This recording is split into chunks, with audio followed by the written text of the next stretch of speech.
new presentation format for me. This has been an interesting conference, even though I've only been here for today and not yesterday for me so far, because it's really been an interesting convergence of worlds for me. I'm very involved in cryonics. I work as a researcher in cryonics. I also have a full-time day job managing a company called Chaos Software, which is a silicone body jewelry company, like you're wearing something soft, not like computer software. And one of the owners of that company, Steve Hayworth, is here as well. And neither one of us even knew that the other person was going to be here. So that was kind of weird. All right, today I'm going to talk about cryonics. And for me, this is a really interesting talk. Typically, I'm either talking about the research that my company does to cryonicists who are already signed up, and so I'm not really making any arguments to persuade them or anything. Or I am talking to people completely naive about cryonics and just trying to educate them. Maybe also try and get them thinking along the lines of signing up. But at a futurist conference, where I know so many people are thinking about futurist topics and transhumanism and things like that, I feel like this is where the rubber really meets the road. And I'm gonna specifically focus on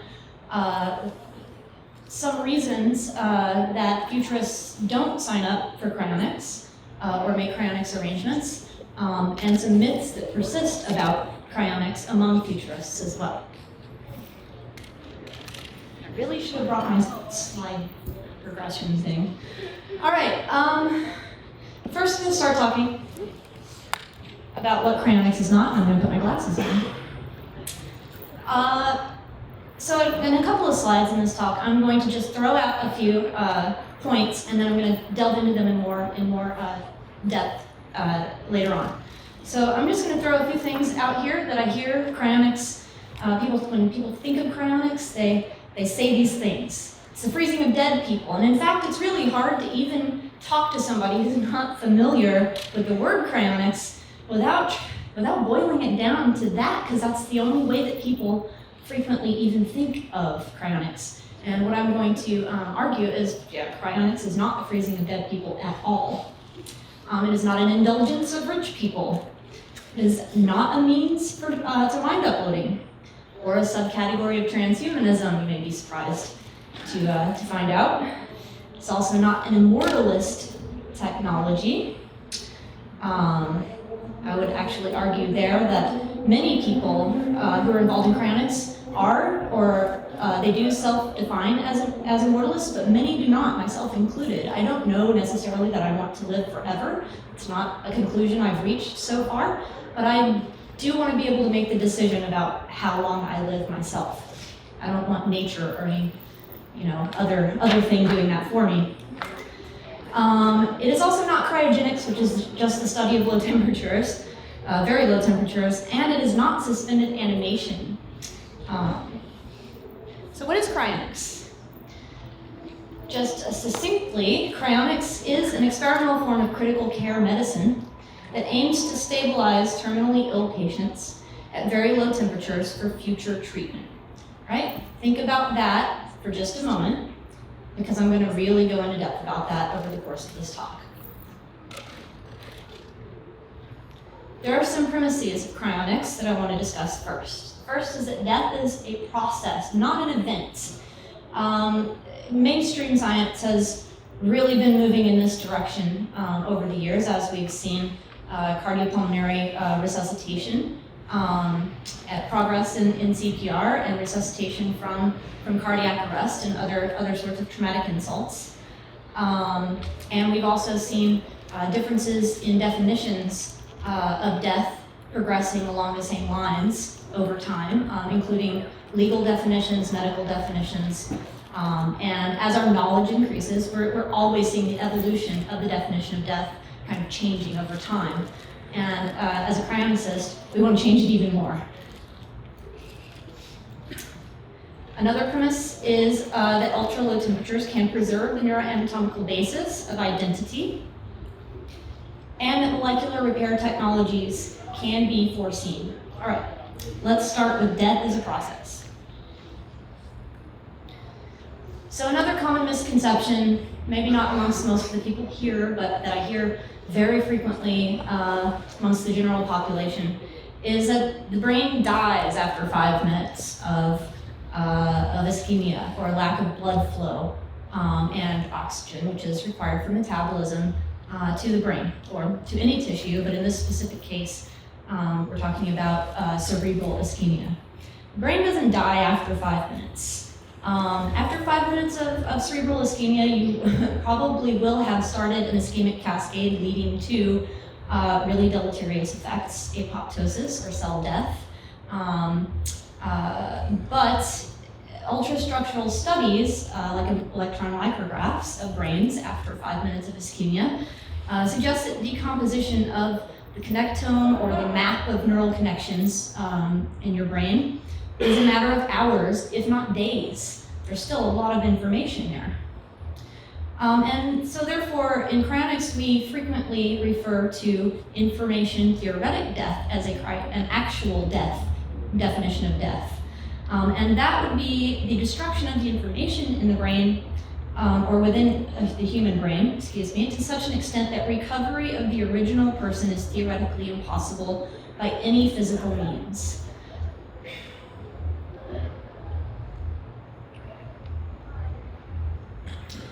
So when we're talking about cryopreservation and death being a process, one of the things that we want to do is actually intervene in that process as quickly as possible. And intervening in that process is possible by means of reducing metabolism. So metabolism decreases about 50% for every 10 degrees Celsius that body temperature is lowered. And then at the temperature of liquid nitrogen, or actually even a little higher than that, at just below the glass transition temperature, the biochemical clock stops because all molecular motion, all chemical reactions in the body have ceased. So you're basically hitting pause on the brain, on the entire body, but on the brain specifically. And then, of course, the rationale then becomes that humans or brains in cryostasis can wait until there is a cure for their illness. So we're literally talking about using cryogenic temperatures to stabilize patients until they can get a diagnosis, a second diagnosis from a future doctor with possibly much greater technologies at hand. So again, the objective of cryonics organizations is not to resuscitate the dead, not at all, but to stabilize patients at low temperatures to prevent death. Cell repair is one of the technologies that we believe can be anticipated in order to resuscitate and rejuvenate patients from cryostasis. So manipulation of matter at molecular levels, nothing new in biology. Your body does it all the time during development, DNA repair, etc. And all-purpose biological and mechanical cell repair technologies are envisioned, and I do make a distinction there between biological and mechanical cell repair. While molecular nanotechnology is most often thought of in terms of repair for cryonics patients, which involves actual physical manipulation controlled by us at the molecular level. Also, biological cell repair technologies have been envisioned, and they shouldn't be excluded from the possibilities for future cell repair. And that would include using current cellular mechanisms like white blood cells or viruses, kind of co-opting to do our bidding within the body. Obviously, the less damage that is incurred, the fewer repairs will be necessary, and if everything else fails, hey, so we'll scan the brain and repair in silico. Let's talk about what progress has been made in cryonics thus far. In the early days, there were some straight freeze cases, and they still do occur today, depending on the circumstances of the patient.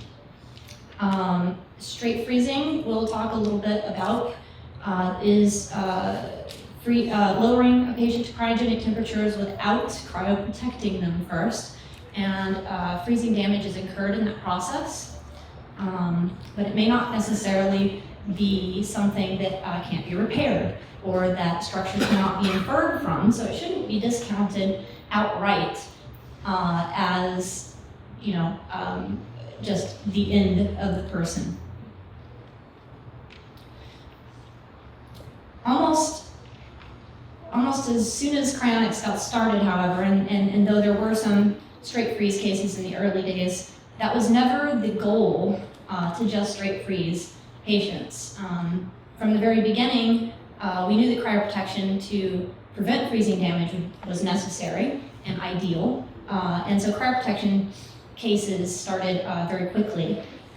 In those early days, cryoprotectants such as DMSO and glycerol were used. These are fairly basic cryoprotective agents.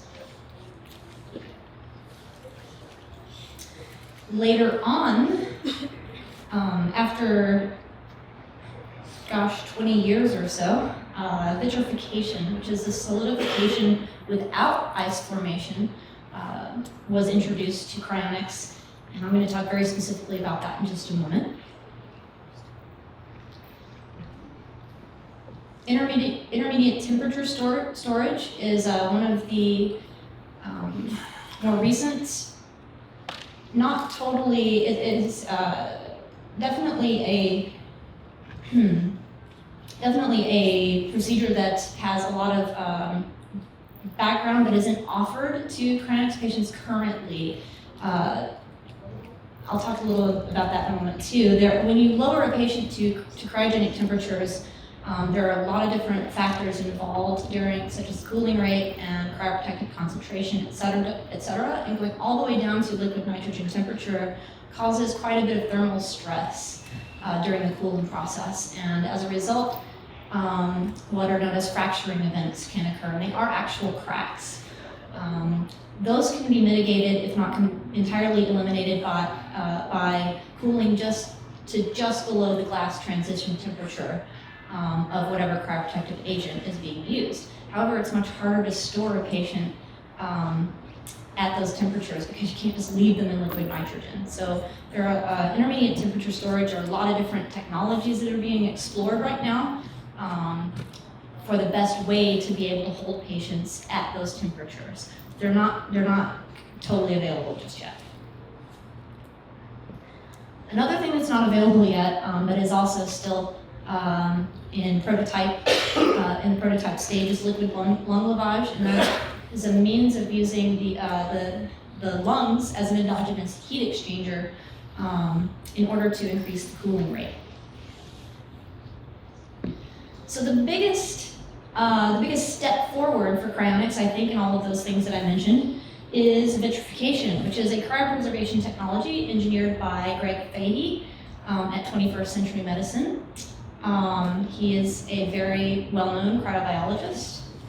And vitrification involves the substitution of high concentrations of cryoprotectants for water inside the cells to eliminate ice formation altogether. If you remove enough of the water, you can lower to cryogenic temperatures and no ice crystals will form at all. Essentially, the tissue just becomes a very viscous liquid, almost a solid.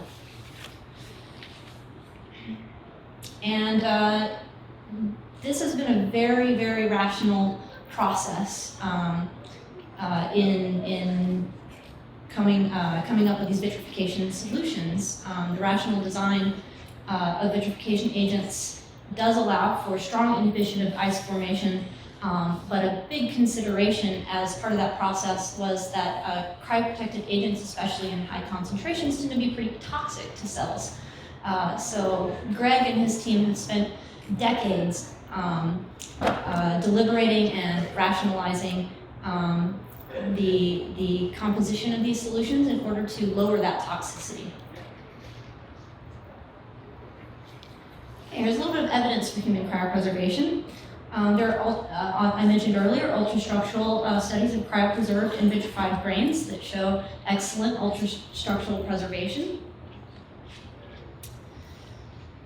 This kind of the step beyond that, of course, is to start looking at cellular viability after cryopreservation and vitrification.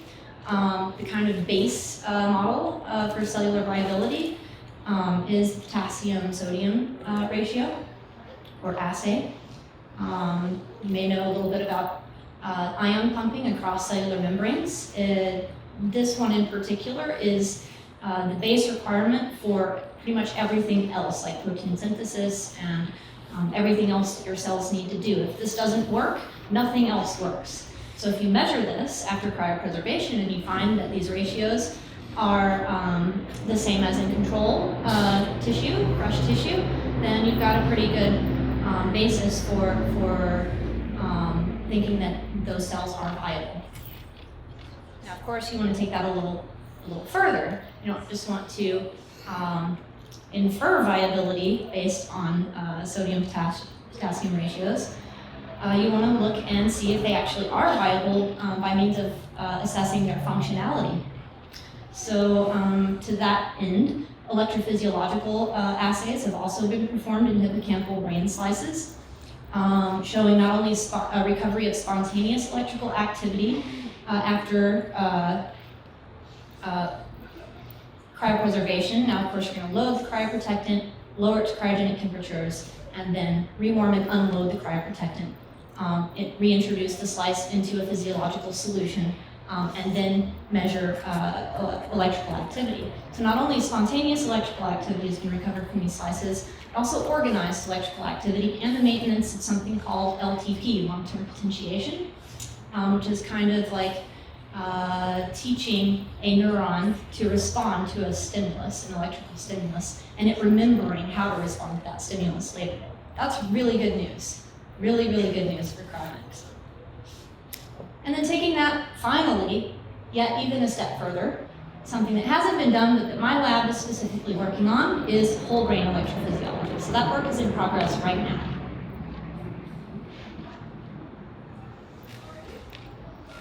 I do want to talk a little about stabilization because it's something that many people don't realize happens in cryonics. Some people think you just fall over from cardiac arrest and gosh, hope somebody finds you and gets you to your cryonics organization.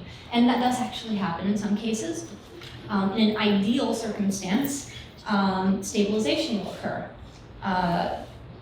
Alcor Life Extension Foundation offers standby and stabilization as part of cryonics arrangements with them. And then Cryonics Institute makes it available through another company called Suspended Animation. The objectives of cryonics standby and stabilization procedures is to maintain viability of the brain by contemporary medical criteria for as long as possible up to cryopreservation.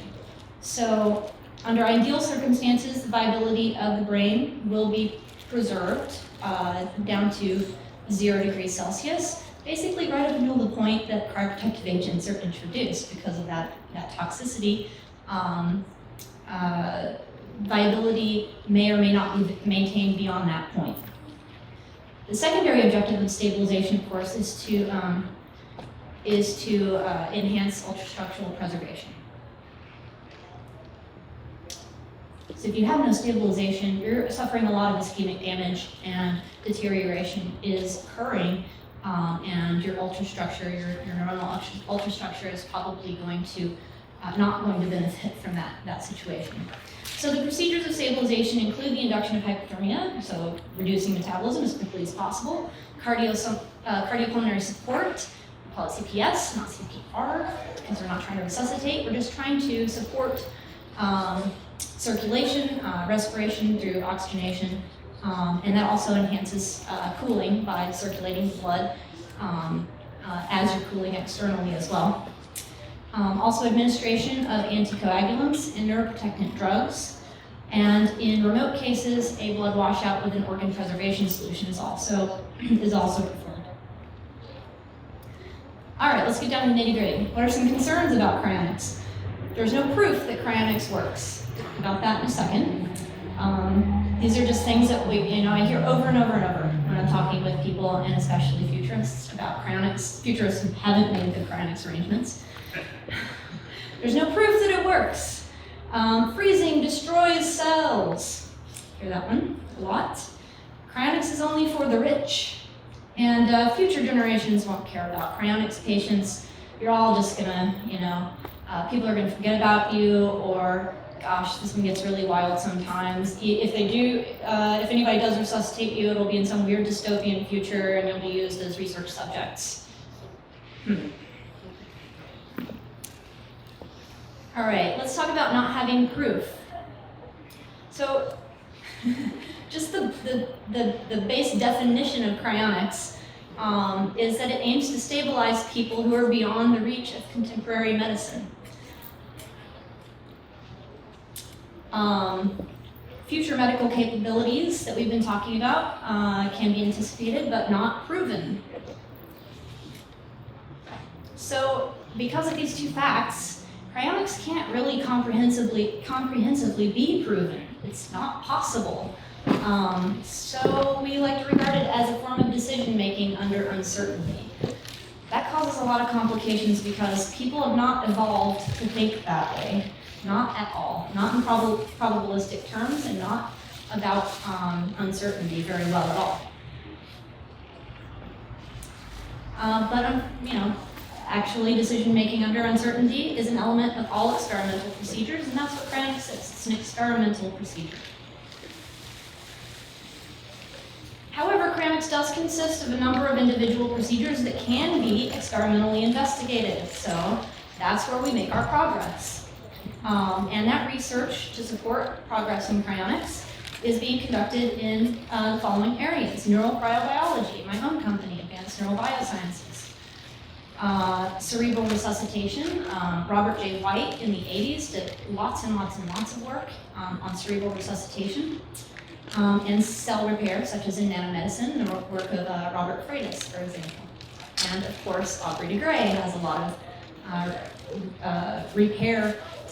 proposed repair technologies for engineered negligible senescence. Now, neurocryobiology has never been a very popular research area, probably for two reasons: fear of scientists being associated with cryonics. That's really, really the major one, I think, is that people are afraid of becoming involved in cryonics.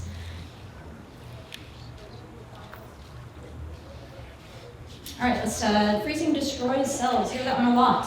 So again, vitrification technology exists now. It doesn't involve freezing. And one thing I want to point out too is freezing does not destroy cells. Freezing typically results in ice crystal formation extracellularly by drawing water out of the cell. And then cells can be compressed between those ice crystals and damaged, most certainly. But I wouldn't go so far as saying that it destroys them or pulverizes them or any of the words that I've heard thrown around for freezing before. And along those same lines, there is a difference between preserving and inferring. And even if freezing does cause quite a bit of damage structurally, you may still be able to infer the structure of the brain or other tissues, even under those conditions. And hey, we're talking a lot about repairing that damage anyway, and that's the goal of medicine, is to be able to repair damage. I'm going to go through this one really fast because it's the simplest to debunk. Cryonics is for the rich. It's only for rich people because it costs a lot of money. First fact I want to bring up is that all major cryonics organizations are non-profits, and they're run by people who have made arrangements for themselves. Cryonics can also be funded with life insurance. That's a really important thing that we point out to people who don't know that fact. For your low payment of a couple $100 a month, or the younger you are, even cheaper, you can fund your entire cryonics arrangements. And the cryonics community also has a strong history of helping those in need. The future doesn't care. Cryonics cryonics patients will probably not really be resuscitated by these hypothetical friends in the future that people sometimes talk about, but by their cryonics organizations. The cryonics organization has obviously a very strong incentive to care for and about the resuscitation of its patients, not the least of which is that they'll be a patient. The people running the organization will be patients soon. So I think they care quite a bit.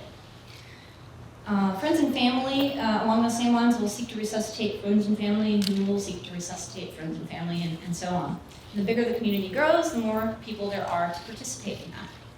And then one thing I do want to point out too is that Alcor has something called a patient trust fund, and that's a portion of a person's cryonics money for their cryonics procedure actually is completely dedicated to a patient care trust fund, which is maintained specifically for resuscitation, rehabilitation, reintegration, etc. in the future. That trust fund is completely separate from the organization itself.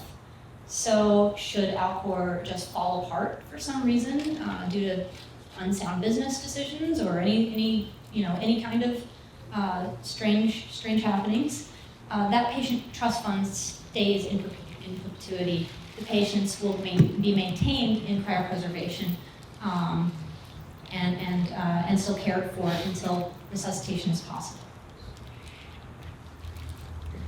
All right, a few myths I want to hit on my way out the door, especially the futurist myths. Number one, surely aging will be solved before I need cryonics. I don't like hearing that one. I will chemically fix my brain and upload it into a computer. Cryonics is selfish, and I'll make cryonics arrangements later, or cryoprocrastination. So let's talk about the first one. The surely aging will be solved before I need cryonics. So a person with negligible senescence will still be at risk for so many things that can kill them. Lethal accidents, homicide, traumatic insults to the brain, unknown infectious diseases. Looks like Oshman wrote that one. He always says that, infectiousness diseases. Sorry. Existential risk, you get hit by a bus, go on and on and on and on. Just because there are cell repair technologies available to rejuvenate you doesn't mean that you can't still die. I'll chemically fix my brain and upload it to a computer, or chemopreservation, very popular right now with the publication of the Connectome by Sebastian Sung, and actually there was a really great kind of debate about chemopreservation versus cryonics at the most recent Alcor conference. Unfortunately, chemical fixation is not currently available as a method of biostasis. It involves, you want to talk about toxic chemicals, formaldehyde, glutaraldehyde, all of the major chemical fixatives are quite dangerous, at least to the people handling them.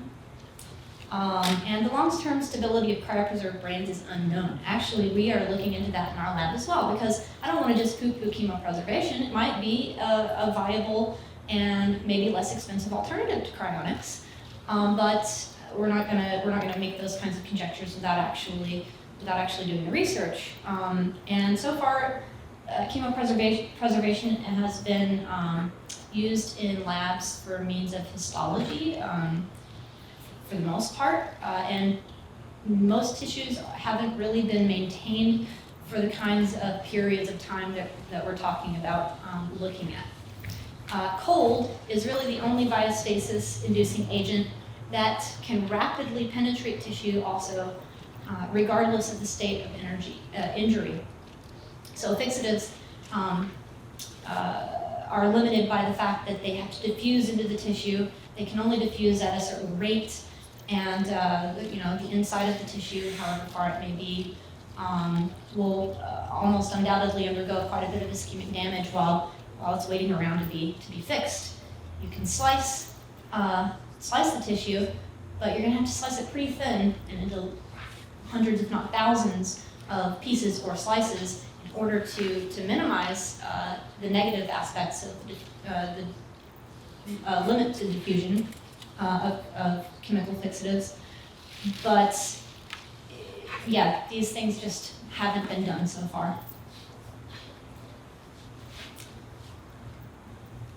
And to people who think cryonics is selfish, there are many benefits of cryonics. It's not just an individual survival strategy, but part of the social movement to change our outdated definition of death, which I hope everybody is a component of.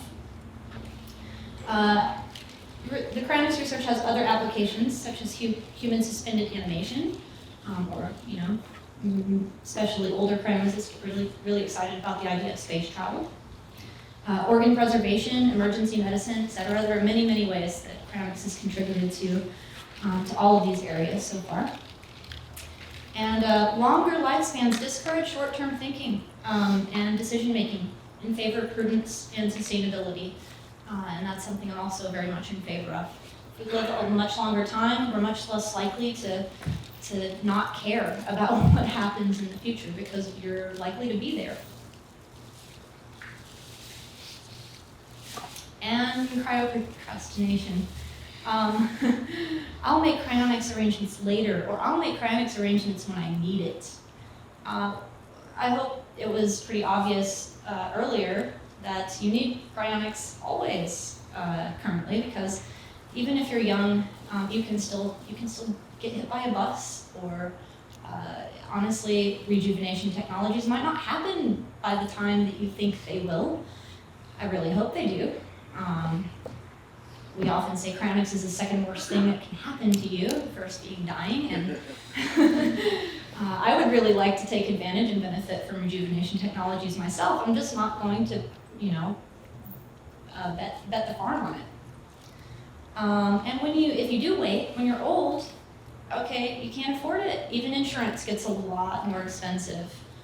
If you can't pay, if you haven't become, independently wealthy by the time you're old, and you can't just pay for your cryonics arrangements out of pocket, your insurance rates are going to be prohibitively costly. The younger you are when you sign up, you can lock in a much lower life insurance rate that's going to benefit you greatly. It also provides financial support in the form of membership dues to your cryonics organization over time, which they'll appreciate very much. And this is the one that really gets me. Other people need it too.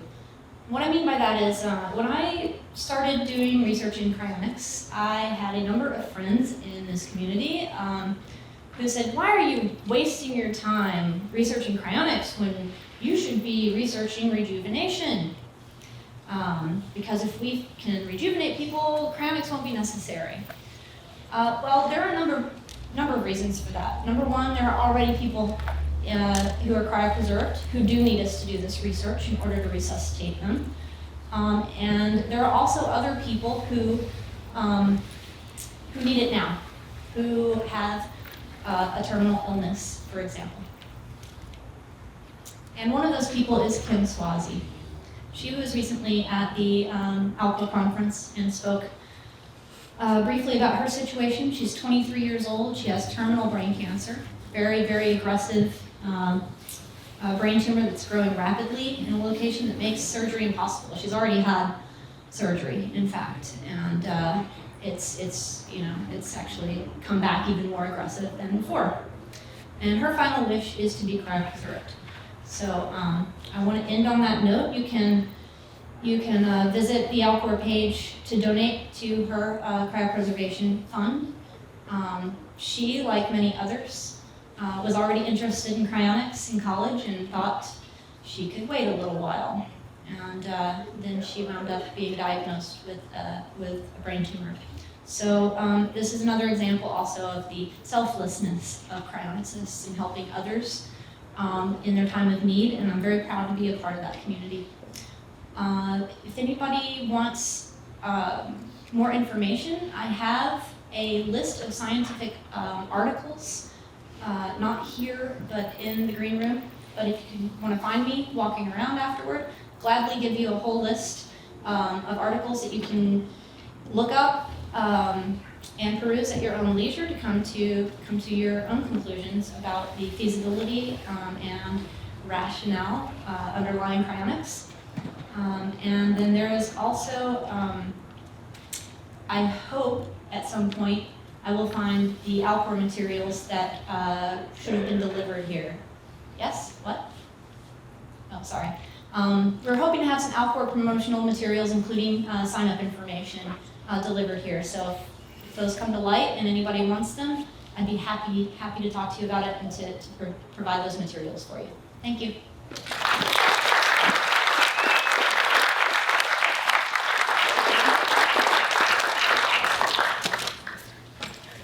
Good enough.